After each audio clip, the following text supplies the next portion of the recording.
Man, can you believe that we're already in week 4? It is just going by so fast. We are ready to rock and roll for this week on this beautiful Thursday afternoon.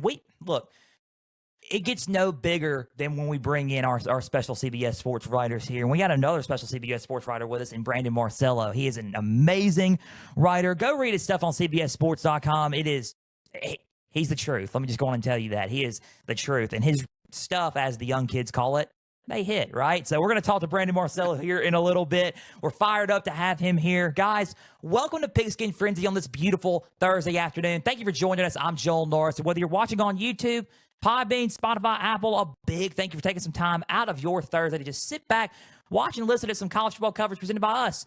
Like I said, if you're watching on YouTube, subscribe to the channel, hit the follow button, subscribe button, and comment down below. Guys, Podbean, Spotify, Apple, all you got to do is just share around with others and follow on there as well. X and Instagram is at Pigskin_Frenzy. You can follow me and like me on there. You're going to get a lot of wacky thoughts from me and just a lot of, I guess, interesting college football takes from me as well. You're also going to have the website for Pigskin Frenzy, www.pigskinfrenzy.weebly.com. Ladies and gentlemen, we have a very special guest, our Week 4 guest picker. We're going to talk to him about his career. We're going to talk to him about Week 4 college football. We're so pumped to have him here. Ladies and gentlemen, CBSSports.com writer for college football, Brandon Marcello. Brandon, how are you doing, man? Welcome to Pigskin Frenzy. I'm doing very well. We're still football season, and as long as there's football being played, I'm very, very happy. Absolutely. Yeah, I mean, it gets you going, right? It gets you really pumped. So outside of writing for CBS Sports, what is Brandon Marcello like outside of it? What is his daily life besides just being a college football writer for CBS Sports? When I'm not working, which to be quite honest, I'm working 7 days a week during the football season. But when I'm not working, sometimes at night, I just hang out with my wife and son. We just lounge around on the couch, watch TV, or I play some Nintendo Switch with my son. But other than that, it's work all the time, man. And that's what I love about this job when it comes fall. Absolutely. And Nintendo Switch, man, that's good. At least you have family time. You have some things that you like to do with your family. So that's really, really good. Talk about getting into sports media and what it's like as being in this space. I know, obviously, you love college football. That's why you're doing it, right? So talk about getting into this and what led you to be at CBS Sports. Well, it was a long journey. A lot more talented people out there were able to kind of get out of college and then get into this type of gig. But it took me about 14, 15 years. After school, I started off as a managing editor at a small biweekly newspaper in Southwest Arkansas. Then I became a government reporter of all things. At another newspaper, and then I finally got it back into sports, which is what I wanted to do, was freelancing throughout college and for another newspaper. And I kind of parlayed that a few years later into my first quote-unquote beat writing job, which was covering Mississippi State for the Jackson Clarion Ledger in Mississippi. Did that for a few years, and then got hired by the Birmingham News to go cover Auburn. Switched jobs there to another company, which was 24/7 Sports. So I covered Auburn for 7 years, 7 seasons, and then I got the call from my boss, Shannon Terry, going, "Hey, how would you like to do national stuff, bigger picture stories?" And that was my dream. It's been my dream since I was in college, and started doing that more for 24/7 Sports, and then that transitioned more into just doing things for CBS Sports, which I've been pretty much doing for the better part of the last 2 years. It's the job has changed quite a bit. I remember doing, when Periscope was a thing, Periscope live videos like 10 years ago or something like that, after games and interacting with fans. And I loved it because, I would leave games and walk to my car. And, if you cover games, sometimes your car's parked like a mile and a half away. So it's quite a long walk, and you got some time. So I would just burn that time by getting on Periscope and chatting with fans, answering questions, telling them what I thought of the game, hearing what they thought of the game. And it was a lot of fun. And I kind of learned that being on camera was something that was very crucial for the job, obviously, and interacting with fans and readers. And so that kind of helped me throughout. I did a interview series while I was at Auburn where I put some GoPro cameras in my car and drove coaches around at Auburn and interviewed them. We called it driving planes. But that was fun. And so now these days I'm writing. I'm going on our streaming platform, CBS Sports HQ, at least 2 to 3 times a week. We do some stuff with CBS Sports Network. And now we're doing a podcast, like everybody's got a podcast. And we got a podcast called College Football Insiders that we stream live 3 days a week. And it's me and several other writers for CBSSports.com. And what we do, which we think is a little bit different from most podcasts, is we give intel. We give you like scoop, things that we're actually hearing and being told from our sources, and we provide it on the podcast, sometimes for the first time ever, rather than, people reading it online or seeing it on Twitter or whatever. And then recently, this past week, I started doing some sideline reporting for CBS Sports Network. It's my first game, SMU at Missouri State. I had a lot of fun. So, these days and age, I mean, everybody knows that you have to be a jack of all trades. You can't just be a writer sitting behind a keyboard and a voice on the phone. You got to be on camera. You got to be able to do live work. And I love it because I've been doing some form of that for the better part of the last 10 years anyway. And it's great that now you can do it on a bigger stage, so to speak, I guess.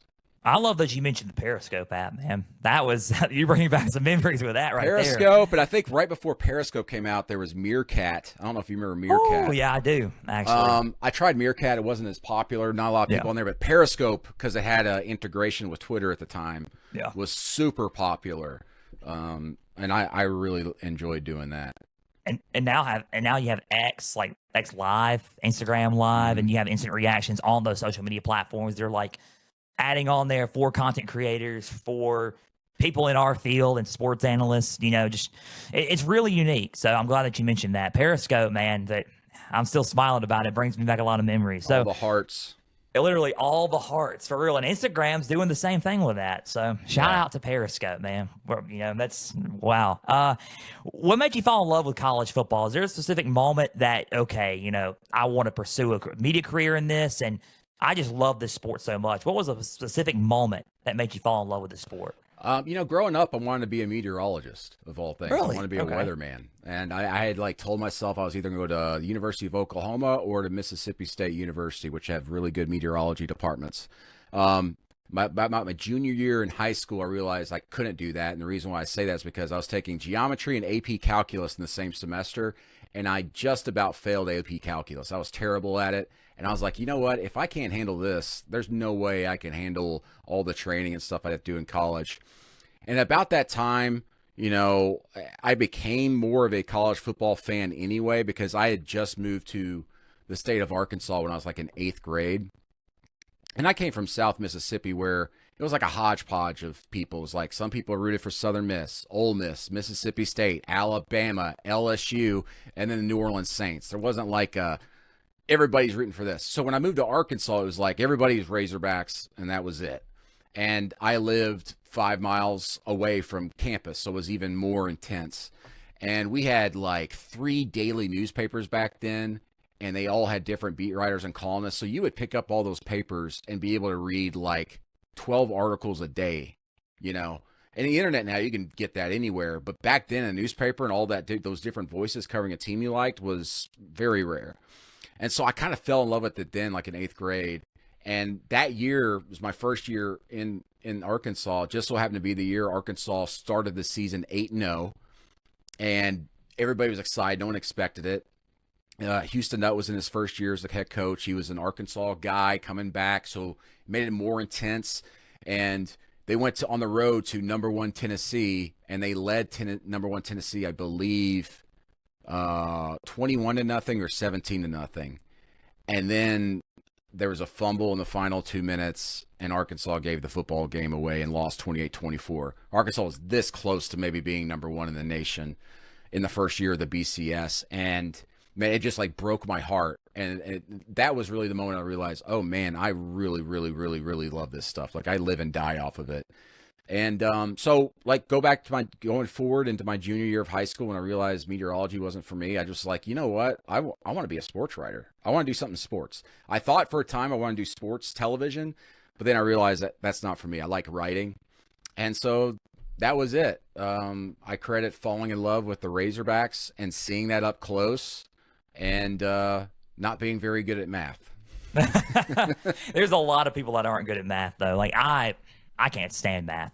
Look, Yeah. I'll even say my grade on air. I made a D in college algebra. All right. So, Yeah. hey, I was good at the communication stuff, writing papers. I made an A in all my sports writing classes. But, like, man, if we're talking about, just math, just it's not for me, man. It's really not. Unless you have a calculator for stats. But talk about just overall, how would you feel is the trajectory of where media is going for college football? I think it's an interesting question because you mentioned sports writing and you mentioned you got to be a jack of all trades.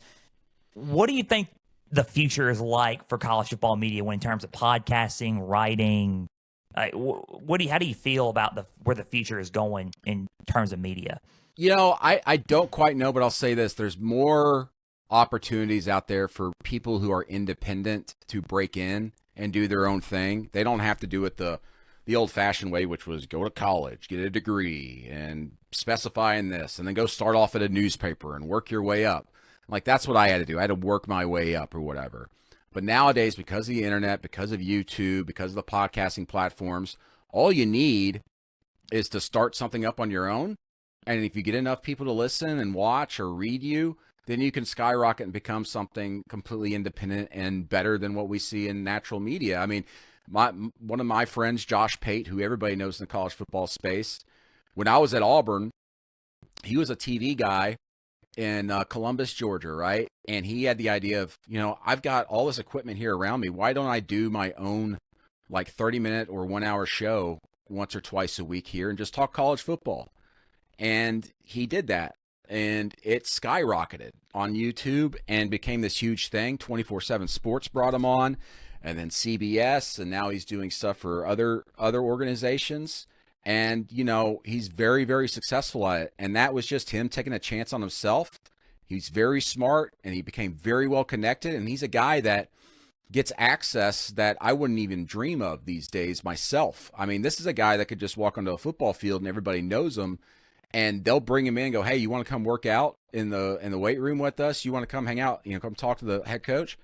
I don't get that type of access, but that's because he's different. He did it his own way, and that is a lot to admire. I respect the hell out of Josh Pate and guys like him who just said, yeah, the way you guys are doing it, that's fine, but I got my own way. I could do it my own way and be just as successful, if not more successful. And I think Josh Pate, to me, is like the pinnacle of college football media right now and what he's done. And it's a model that others are trying to duplicate and have been trying to duplicate for the better part of the last 2 to 3 years, I've noticed. And some have been successful in doing so, but Pate's on a different level and he's done it differently. And I think it's a great case study for anybody out there that go, I don't know if I could do this. How do I break in? Because I get questions like that all the time. Like, how can I do what you want to do?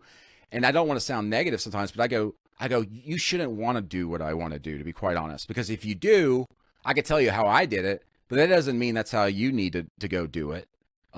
Because I have plenty of coworkers now who didn't come up the same way I did. A lot of them were like fresh out of college and started covering college football. And that's fine because that's just a different journey. And you can, if you're good enough, you're good enough. For me, like it took me a decade, to get to where I wanted to go. But, maybe if I had a better mindset or, different avenues like Twitter and live streaming video and all that stuff, maybe I would have tried something like Josh Pate, but probably not, because Josh was ahead of his time even 5, 6, 7 years ago. And that takes some real forethought, planning, and personality. And those type of people, I wouldn't say are rare out there, but you got to have all those qualities plus the work ethic to make it all work. Absolutely. Yeah. I feel like Josh Pate, the commissioner of college football, ladies and gentlemen, is the future, is the basic case study and the case in point of the modern type of college football media, if that makes sense. How you present yourself in college football media and how you go about things in college football media nowadays. So that's a really good point that you brought up. From me, CFB prodigy to Josh Pate. Hope you're hearing this. Look, love to have you on Pigskin Frenzy one day and talk about college football. But let's talk about I'm sure he'd do the show too, man. He's incredibly giving with his time and loves helping people out. So yeah, you should try to get him on. Absolutely, for sure. But the thing is, I have another special person on right now. That's Brandon Marcello. So I'm thankful that you're on here right now, man. Let's talk about just the AP poll and college football in general, because that's what we're here for, right? To talk about the sport that we love. So let's talk about Week 4's rankings and your reactions to it. Is there any moves that you saw that, okay, like, I'm glad they put them in there, or do you disagree with some things about this week's rankings? To be quite honest with you, and you're not going to believe me, but I need to look them up because I don't pay attention to the AP rankings anymore. That is fine. A lot of people do not. I do my own rankings every week, and I've made it a point to block out AP rankings so they don't not say poison me, but influence me. Right? I just go by my eyes. Obviously, my previous rankings, I move guys up and down from there. So let me look here. I'm looking at AP Top 25 now. I could see why, and people got onto me for this, because I kept Notre Dame in my poll. In fact, I think I kept them at 21 in my rankings. And I could see why people were upset with them still being the AP Top 25. Looks like number 24 here. I can understand that. But if you really watch Notre Dame, you see what they could do offensively. I thought their defense actually performed very well against Miami on the road. A&M, not so much. They allowed Marcel Reed to extend drives with his feet and the scrambling ability there.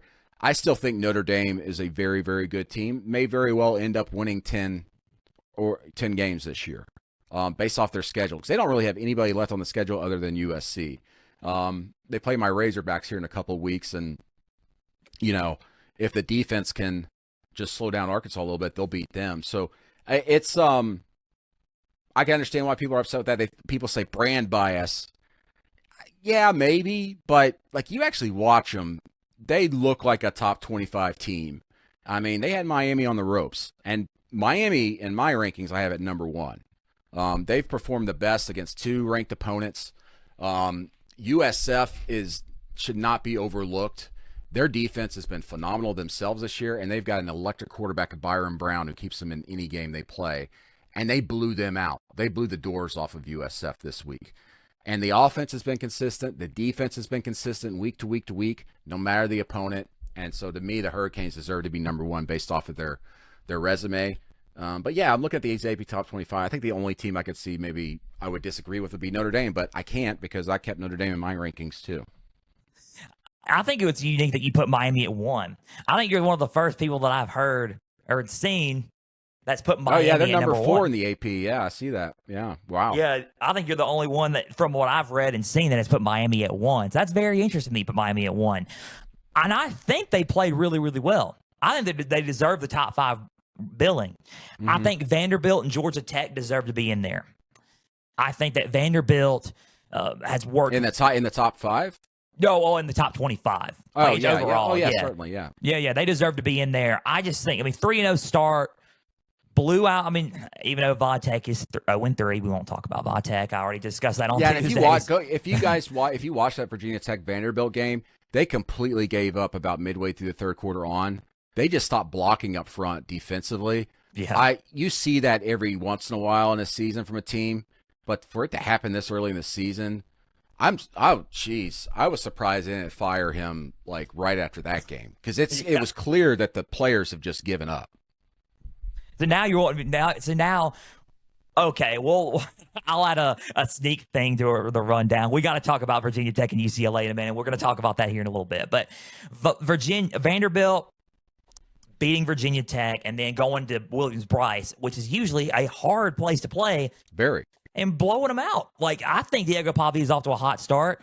3-0, that's a good, 3-0, they should be at least in the top 25. And if everything holds up, October 5th, I believe, 4th, I believe, 5th is the week 6, and that's when they go to Tuscaloosa and they go in undefeated. So never in my life did I think I would say Alabama's out for revenge against Vanderbilt, and that's where we're so at weird. And the thing is, I am probably going to make that a pigskin game. Maybe I might. But then you get Georgia Tech. I think they deserved it. I think they should have been ranked preseason. Now, Really? Yeah, I could see that because of all the pieces they had coming back. Haynes King Yeah. is just absolute motor that keeps them going. Yeah, I could see that. and a lot of people are going to sit and think that, oh, you're insane. And a lot of people, me, saying like, Joel, you're crazy. And they have called me crazy. I've had a lot of people say in my messages that, dude, you're insane for having Georgia Tech and talking about Georgia Tech like you have been. But what they did against Clemson showed me, and proved me right that Clemson or Georgia Tech's the real deal. Clemson's an interesting one, but we can talk about Clemson another go round. But Georgia Tech's for real. And they don't have to play Miami or Florida State. So Right. I think that could be very interesting for them. I think they're going to be favored up in all their games, probably up until Georgia, maybe. Yeah, So I think. Well, I mean, based off of what I've seen in Vegas on the futures, yes, they'll be favored in every game from here on out, at least as of today until Georgia. And then one more, I'll give you one more that I admire too, is Texas A&M going to 10. I think Texas A&M has started off hot, at least, that receiving room. I mean, Super Mario Craver is an absolute menace to those defensive backs, but Texas A&M looks really good on offense. Now, could it unfold and just the wheels fall off? It's happened before they A&M. Who knows? I put them at 12. I didn't put them in my top 10 because the defense has concerned me from the get-go this year. They've been very uneven, even against lesser quality opponents. They've got some fixing to do there before I start going. That looks like a top 10 team and someone that could contend for a national championship. Because to me, if you're in the top 10, to me, I'm saying that I believe you can win a national championship. I don't see that yet with A&M. Do you agree with 1, 2, and 3? Do you think LSU should be at 3? No, I dropped them to 5 actually this week myself. Because again, the offense has been inconsistent. And Brian Kelly exploded over that, on Saturday night. And the reason for that is because he's projecting in a lot of ways. He knows it. Also, apparently Garrett Nussmeier has a torso injury that we didn't quite know about, so that's probably slowing them a little bit. And Clemson is not as good as we thought they were either, so they can hang their hat on a win at Clemson on the road, which is still very impressive. And then the win against Florida, which I said before we went on air here, I mean, Florida's only given up 2 offensive touchdowns all season. Yeah. So despite all their struggles and DJ Lagway throwing 5 interceptions on the road last week, that defense has done its job. It's just the coaching and some of the play calling decisions on offense has been subpar. Yeah, absolutely. And Garrett Nussmeier's had that torso injury since training camp, I believe. I think it's been training camp. That's what Brian Kelly mentioned. Yeah, that's when all those rumors popped up about him hurting his knee. And it turns out it was actually his torso. His upper body. His upper body, yeah. Where's everybody seeing the knee injury from? But there's one thing about LSU that I disagree with this weekend. He's got to play. I don't think he should play, honestly. I don't think Garrett Nussmeier should play this weekend. Or do you agree with me on that, or do you think Garrett Nussmeier should play this weekend? Who are they playing? Southeastern Louisiana. Yeah, don't play him. Yeah. That's why I didn't know who they were playing. Don't play him. Sit him. Let him rest. Because next Saturday, he's got to go into Oxford in a hostile environment. For the Magnolia Bowl, yeah. And they haven't beaten Ole Miss in Oxford since Joe Burrow was there. So if it's a legit injury and it's slowing them, they need to rest him. I mean, the only reason why I could think about playing him would be that they legitimately think he could contend for a Heisman Trophy this year. But I mean, you're trying to win games. You're not trying to win an individual trophy. I'll give you one more team before we break down on who's on upset alert this weekend and pick or preview our Pigskin Frenzy Games for Week 4. Let's talk about Penn State a little bit. I think they're interesting. I feel like there's something off. Like they get off against other opponents slow starts, right? I mean, Villanova, FIU. Talk about Penn State a little bit. What are your thoughts on them? Same story every year. It just seems like, as you said, there's just one little thing off. Also, It's hard to judge a team when their schedule's been as weak as theirs to start the year. And that's by design for them. They want to warm up before going into the season. And for the longest time, I can't remember how many years in a row it was. Something ridiculous. So forgive me, I'm probably wrong. I think it's 6 or 7 years in a row. Every one of their Big Ten openers were on the road. Yeah. And they were upset about that and finally got some things changed. But, yeah, is the offense going to be explosive enough, against Yeah. Big Ten teams? That's been our question about them for the last 6 years. I thought the hire of Andy Kotelnicki from Kansas to be their OC was a masterstroke. And you can see it in the alignments, the formations that they bring up, that it's different. It's just, can you trust Drew Aller to hit some of the intermediate routes and stuff? Because that's kind of what he struggles with. Yep. He can throw a deep ball, but it's some of the other simpler stuff, I should say, that he kind of struggles with. And it'll be fascinating to see how they do, and here finally getting into Big Ten play. Yeah, they have a bye week this week. They play Oregon in a Big Ten championship rematch, rather, next Saturday night, which will most likely be a Pigskin Frenzy game for us here as well. So Oregon's got a game Saturday. So I don't know. I was going to say something about Oregon, but the thing is, Oregon just is one of those teams that just keeps proving me wrong time and time again. Mm-hmm. They've looked really good. I believe. Alongside Miami, I think they're pretty comparable. Yeah. As far as the consistent production offensively and defensively. Yeah. But again, unlike Miami, they haven't played anybody worth a darn yet, right? You beat Northwestern, that's fine. And you've got Oregon State this week, which they're like 3 or 4 touchdown favorites against. So, but last year, the reason why they were, a lot of reasons why they were so good, but one of the big reasons why they were so good is because they had veterans on that team. And so they were able to mentally get over some of the things that would hold them back traveling so much on the road, right?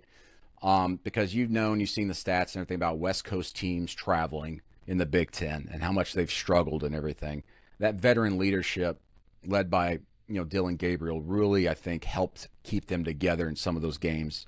But how they deal with that this year with so many new guys, new faces, that we'll see. Plus, like I said, their schedule has not been very impressive so far. Absolutely. Yeah. And we'll see next weekend, right? Oregon at Penn State, a whiteout game. Both of them are going to, at least it's the Big Ten opener. It's really their first big time game of the season for both teams. So, going to be very interesting there. Let's talk about who's on upset alert for week 4. I think it's going to be very interesting as well. I have mine, but I want to start with you. Guess first. It's all about you. Tell me who's on upset alert for week 4. I'm going to say, believe it or not, Miami, because as I mentioned, Florida has only allowed 2 offensive touchdowns all year. If they slow down Carson Beck a little bit, they have a shot. They do. They have a shot. Their backs are against the wall. They've got a shot. And I'll also say, that's not really an upset. I say put Ole Miss on upset watch, even though they're like 12.5-point favorites against Tulane. I still think Ole Miss is going to win it, but I can see Tulane making that a game and it being a game in the fourth quarter. I never kind of discount John Summerall as a head coach. I saw an incredible stat today that when his team outrushes the opponent, he's 28-0. So if they can run the ball more effectively than Ole Miss, that's the key. I couldn't believe that stat, 28-0. I mean, just rushing for 1 more yard than your opponent, that's all it takes for him is to win. Tulane and Ole Miss is a Pigskin Frenzy game this week. So that's really, really good that you mentioned that, because that's really mine. I think Tulane is going to put them on upset alert as well.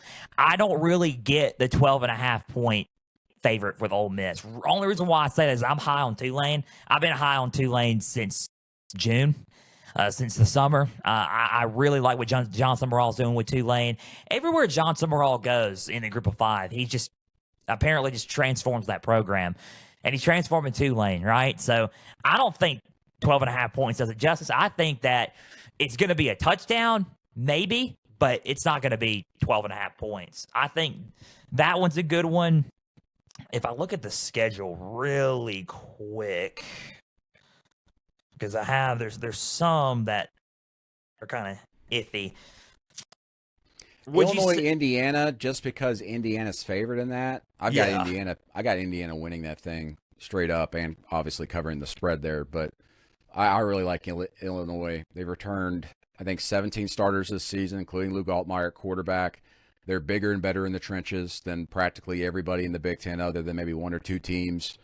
I think they can go on the road against an Indiana team, which, again, Indiana has not played anybody yet. Illinois is much more seasoned, veteran group, and they've already been on the road in a big game at Duke. I think Illinois upsets Indiana this week. That's a good one. That's a good one. Hey, and that's another Pigskin Frenzy game. So what about, I wouldn't say this is probably going to be weird, maybe weird to put it. I don't know. What about Michigan and Nebraska? How you're feeling about that? Michigan's 2.5. That's not a Pigskin Frenzy game. We can outright pick this game now if you want to, but Yeah. Michigan and Nebraska is an interesting one, don't you think? I got Nebraska. They finally break through. Yeah. I think they're finally going to break through this year.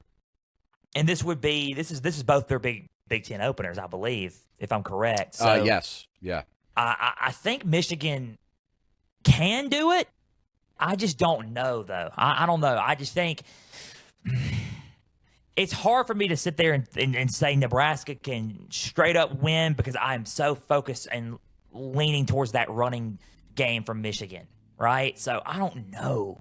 It's tough, but also I do think that Nebraska's defense has kind of stepped up in a big way this season. So it's really that battle that gets me right there. I think Nebraska could put them on upset alert, but I'm leaning towards Michigan, but I will say that Nebraska can scare them a little bit. So I think that's really unique. One more for me. Kind of weird to say this. What about Syracuse and Clemson? That's probably going to be a blowout, maybe, but you never know. Let me put it that way. I think Angeli can be, because Angeli can. Syracuse can score. Yeah. They definitely can. Clemson's defense, I wouldn't say has necessarily been underwhelming. Obviously, the offense has been very underwhelming. Kate Klubnik just straight up seeing open guys and then going to a guy who's covered. I just don't understand some of his decision making at quarterback this year. But yeah, sure. I could see Syracuse putting them on that upset alert type thing. But Syracuse's defense is kind of what concerns me. This could actually be kind of one of those games that's a get right game for Clemson, where they come out and score some big points and pull out the win there. And get motivated and just be motivated. Another game, I guess you could say, I wouldn't say. It's like we're talking about Super Dolls, like we're on game day or something. But for Pigskin Frenzy, SMU and TCU is an interesting one as well, I think. TCU's favored by touchdown, 6.5 points. That could go either way, I think, as well.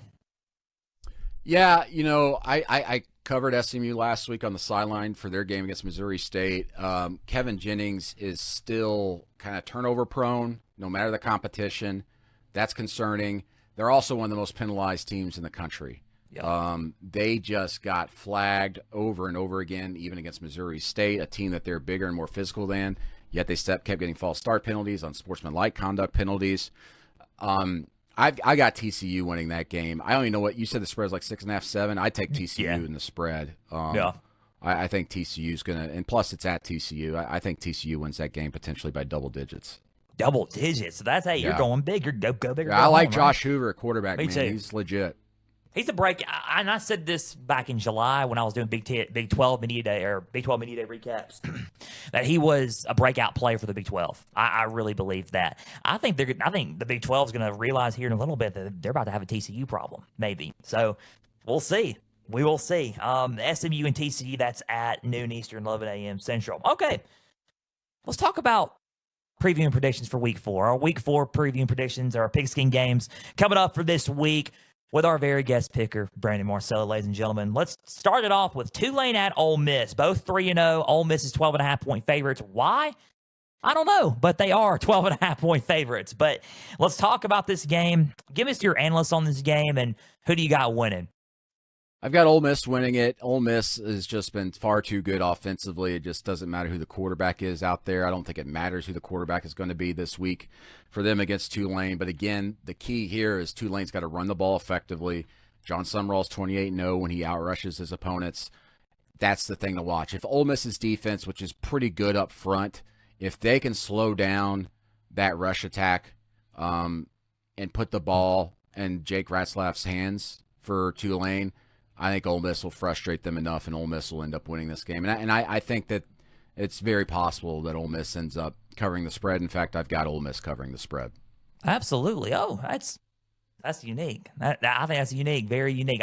To me, And I'll say this. We'll do the keys, and then I'll say about the spread because I think it's very interesting. Tulane's keys for me are simple. Number one, you got to force the turnovers. You got to get if Austin Simmons is starting, right? And I believe that's what Lane Kiffin said. He's starting. 4 interceptions already this season. That's kind of iffy on me a little bit. So whoever they play, if they start Simmons, I would try to get some turnovers off of Austin Simmons. That's number one. Number two, you mentioned the run game early and the interesting stat about the rushing for Tulane. Jake Retzlaff has to have another breakout game. I think Jake Retzlaff has to. I mean, look, last week he had 4 rushing touchdowns. This is on my notes. 4 rushing touchdowns, 111 yards, with on top of that 245 passing yards versus Duke. If he has another game like that against, I mean, I even know Ole Miss's defense is a little bit better than Duke's, yes, but if he has another breakout game and even goes even farther in the rushing than he did last week, then I think Ole Miss could be in trouble there. And then number 3, you got to minimize the penalties. 8 penalties versus 100 yards versus Duke. You can't do that against Ole Miss. I mean, that could kill drives and even could be a game killer as well. So that's Tulane's keys for me. Ole Miss's keys for me is establish the running game with Kawan Lacey because he has been an absolute force in the running game for them. I think that they just need to feed him a lot, and he'll break out, and they'll be fine. Number 2, protect the football and not cause any turnovers. I think if you do play Austin Simmons has got to figure out a way to keep the ball secure, make the good decisions, be accurate, and do not, by all means, throw another interceptions. Too early for 5+ interceptions going into week 4. And then win on third down, 8 for 12 on third down versus Arkansas last week. They were really good on third down. I think if they win the third down battle, they get it, and I think they can win it. I think, and who do I have winning this ball game here? I think it's going to be close. I think Tulane covers, but Ole Miss wins it. I think Ole Miss will figure out a way to win the game. I think Tulane covers, because I think Tulane is a really good football team. I'll just lay out a prediction for Tulane. I think the way South Florida's schedule set up and the way Tulane's schedule set up, we may be on a collision course for an American Conference Championship game between Tulane and South Florida. But that's just they're both undefeated in conference too, yeah. Yeah, and Memphis could be a team to watch out for still, and Navy, but the way South Florida's schedule set up and the way Tulane's schedule set up, I think that they both could be, undefeated going into the conference championship. But I got Ole Miss winning, Tulane covers. I think it's going to be a very interesting ball game there. Texas Tech at Utah. I want to tell you something. I'm excited about that game. I'm getting chills thinking about that game. I think they're both. That's really going to be probably a barn burner of a game. It could be a game of the day candidate on Saturday. But what's your analysis on that game, and who do you got winning? Utah's been at the forefront of my mind since the preseason, and talking to Kyle Whittingham back in July about how they're moving to more of an RPO scheme with Devin Dampier there at quarterback, and the offense has been absolutely explosive. And the other thing to remember with Utah, under Kyle Whittingham, as long as he's there, they're probably going to be like maybe the most physical team in the Big 12 up front in the trenches. I really like Utah in this game. As a result of that, you win championships in the trenches. The best offensive lines in the college football playoff. The teams in the college football playoff have always had about like top 5, top 10 offensive lines with pass protection and also run protection and run blocking. I like Utah. They're a legit top 10 team in my eyes, and one to watch out potentially in the playoff later this year. I got them being that very rich and loaded Texas Tech roster. Oh, that's really, really good. 3.5-point favorites is Utah in this ball game. So the Texas Tech keys for me are slow down their running game. 311 yards, rushing yards versus Wyoming last week. Utah had. So Utah had that much. I would probably try to figure out a way to slow down that running game. Figure out a way to rattle Devin Dampier as well. If you figure out a way to pressure him, maybe force turnovers, which is my final key for Texas Tech. Those kind of go hand in hand. You should be fine in this ball game. So Utah keys for me, establish the running game. I mean, Texas Tech is tied second for rushing defense in college football, which is going to be an interesting case there. Can you get the ground game going on a very stout rushing defense that has been stout so far in the first 3 weeks of the season? We can see. We have to see about that. Minimize the penalties. 10 penalties for 100 yards versus Wyoming. That was a little bit rough. You can't do that against a Texas Tech, I believe. And then you got to win the third down battle. I think Texas Tech was 9 for 15 versus Oregon State last week, even though it was Oregon State. That was still pretty solid of a third down conversion rate for Texas Tech last week. So if you can hold them out, keep them off the field, you should be fine in this ball game. Who do I have winning this ball game? I think Utah's a really good team, and I still think they're going to be a really good team. They surprised me this year so far, especially with Devin Dampier at quarterback. However, I cannot go against Baron Morton and Texas Tech. I think they're going to go on the road, upset them, and beat them outright. I think it's going to be a touchdown game. I think Texas Tech wins. I'll probably give a score about 35-28. I think it's going to be a 7-point game, and Texas Tech gets the win on the road. I think Utah's good. It's just something about Texas Tech that's getting me. I've been 3-1 last week. This could be the game I get wrong, but I think Texas Tech is a really good football team so far. Give me Texas Tech to beat Utah on the road. Illinois and Indiana, both 3-0. That's a really good one, and I think it's going to be a very formidable opponent for both teams. Illinois needs it, but I think Indiana really needs it as well. So both undefeated at home for Indiana. What's your analysis, and who do you have winning this ball game? Yeah, I mean, I hit on it earlier. I just, much like Utah and the Utah pick, Illinois is just better up front on both sides, in my opinion. Illinois is more battle-tested. They got more returning starters with 17 that won 10 games last year. They've already been tested on the road. They went to Duke and blew out Duke, really kind of pulled away from them in the second half. Indiana's schedule has been just cream puff after cream puff. I mean, Indiana State, I mean, who cares? Indiana's very explosive. They're one of the top offenses in the country. Having said that, Illinois will make you play their style of ball if they can just get one first down on every drive. I like Illinois' chances in this, and I've got Brett Bielema beating Indiana. That's a good pick. I think, as far as I know, the Illinois-Indiana game on the spread, let me look at that, is 5.5 for IU. To me, I think it should be a little bit lower, favoring Illinois, but that's just me. I use 5.5, close to a 6-point favorite in this ball game. So Indiana's keys for this is simple: win the time of possession battle, win the line of scrimmage battle, and slow down their running game. I think because the only key problem that I had, especially going back to the Duke game for Illinois, is in the first half especially. They broke out in the second half, yeah, but in the first half, running the ball. And I think that was an issue for me with Illinois, with Duke. Now, it's going to be a different game. It's Indiana, but if they can slow down that running game, I think they have a shot at beating them. Same for Illinois. I mean, literally win the line of scrimmage battle and win the time of possession battle, because both of them have been holding on to the ball and playing ball control football for a long time and keeping up with the clock and managing the clock very well.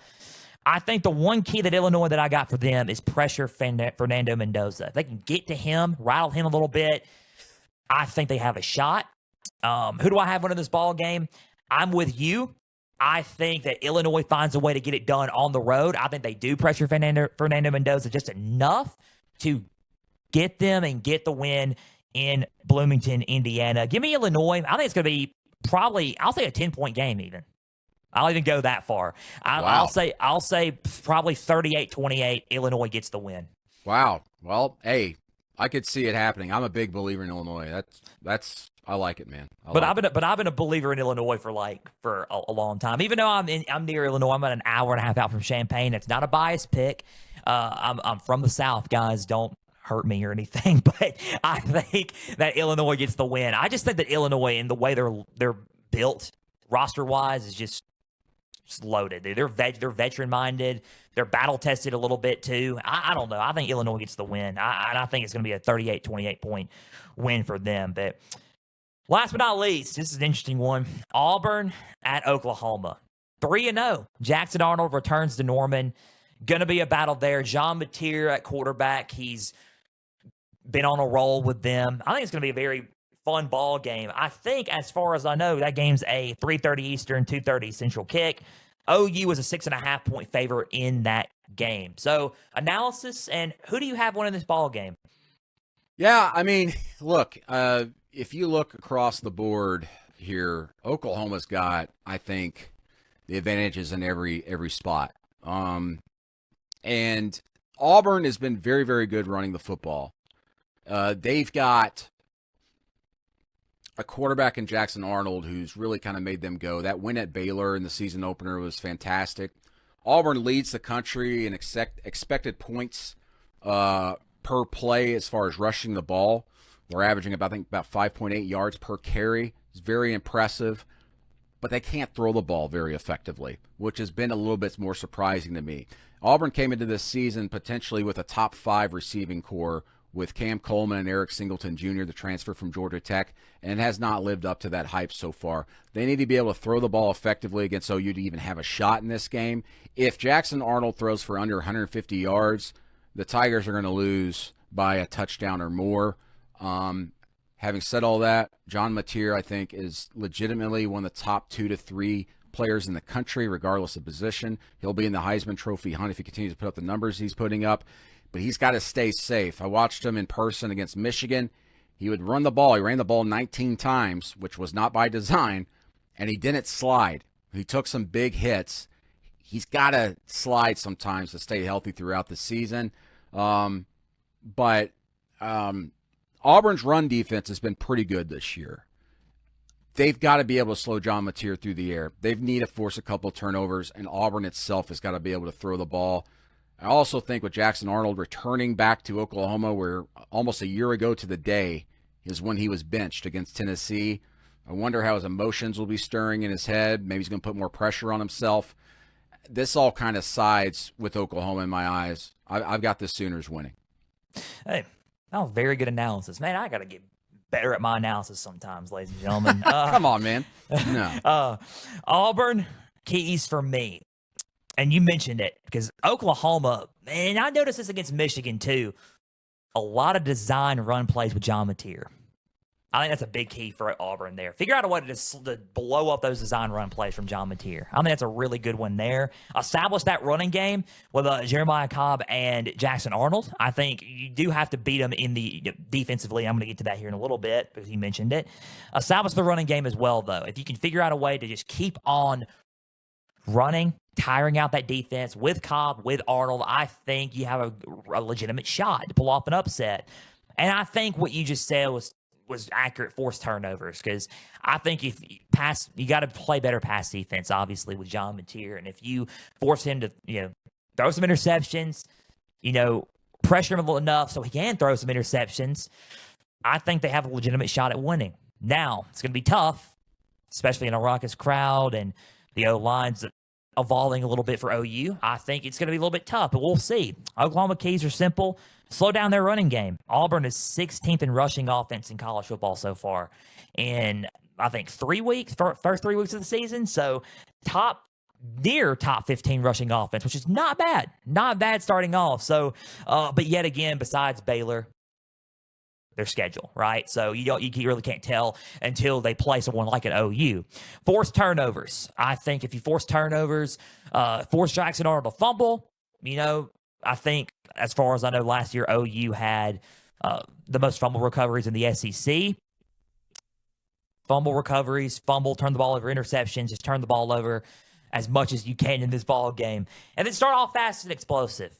I think if you just, start off hot with John Mateer, get going and play explosive right off the gate, rattle their Auburn defense and get them off its heels a little bit and catch them, I think they have a shot at winning this ball game. Who do I have winning this game? I think it's going to be close. I think Auburn will fight.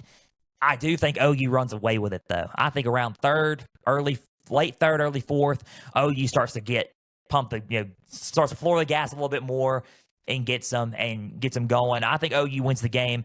I'll probably say 35-24. 35 Oklahoma, Auburn 24. I think that's the score that makes sense to me. I think Auburn is a good team and they can show it, but I think OU's just playing better football right now.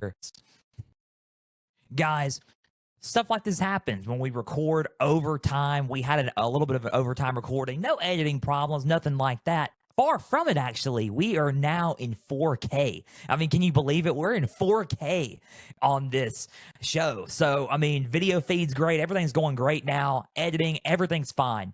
But sometimes when you record, you go over a little bit. Me and Brandon and Marcello had a great conversation. He had to run. I really couldn't give you the outro that I wanted with him, so I wanted to give it to you there. Brandon Marcello, thank you for joining us. He's a wonderful guest. He was awesome. Loved having him on. We'll have him on back on in the future. Guys, we are out of time. A big thank you for taking some time out of your beautiful Thursday afternoon to just sit back, watch, and listen to some college football coverage presented by us. If you're watching on YouTube, subscribe to the channel, like each episode, leave comments down below. Spotify, Podbean, and Apple. All you got to do is just share around with others and follow on there as well. X and Instagram's at Pigskin_Frenzy. Follow, like, share all those pages on there. Share me out there.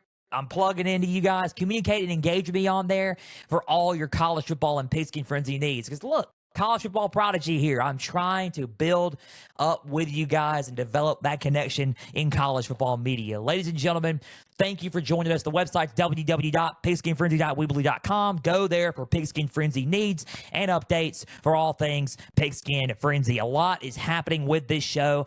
5,400 listeners and counting. We're so thankful to have 5,400 listeners and counting on this show. Man, we could not do this without you guys. The show's getting bigger and bigger and bigger. We're just going to keep climbing. We're just going to keep on stacking up, and we're so pumped for having you guys on the show. We're not just that. We're so thankful for our Lord and Savior, Jesus. And without him, we wouldn't be in college football media. We would not be talking about this sport. And most importantly, he gives us the platform to talk about him and exalt him. And we praise him for everything. We love him more than anything in this world. And yes, that includes college football. We love Jesus more. But we love college football as a very close second or third, right? Family and friends are also involved, guys. So Jesus, we love him. We love him so much. And we praise him and give him all the praise for letting us be on and giving us Pigskin Frenzy and letting us be in college football media. So we're so thankful for him. If you want to come to know him, X and Instagram is at Pigskin_Frenzy. And you can contact me because it's the best decision you could ever make in your life is coming to know Jesus as your Lord and Savior. Guys, we praise him and give him all the praise. 5,400 listeners and counting. We're going to keep climbing. Have a great weekend with college football. These games are loaded. Can't wait for week 4 college football. Yes, there will be bedtime college football talk on X and Instagram. Yes, we will announce our week 5 guest picker because it's a big one and you're not going to want to miss that as well. Enjoy this weekend. Enjoy this rest of this beautiful Thursday afternoon. I'm Joel Norris. We're signing off. We will see you Tuesday with a week 4 recap show. Guys, with everybody out there, please and always, we're praying for you all. Stay the course.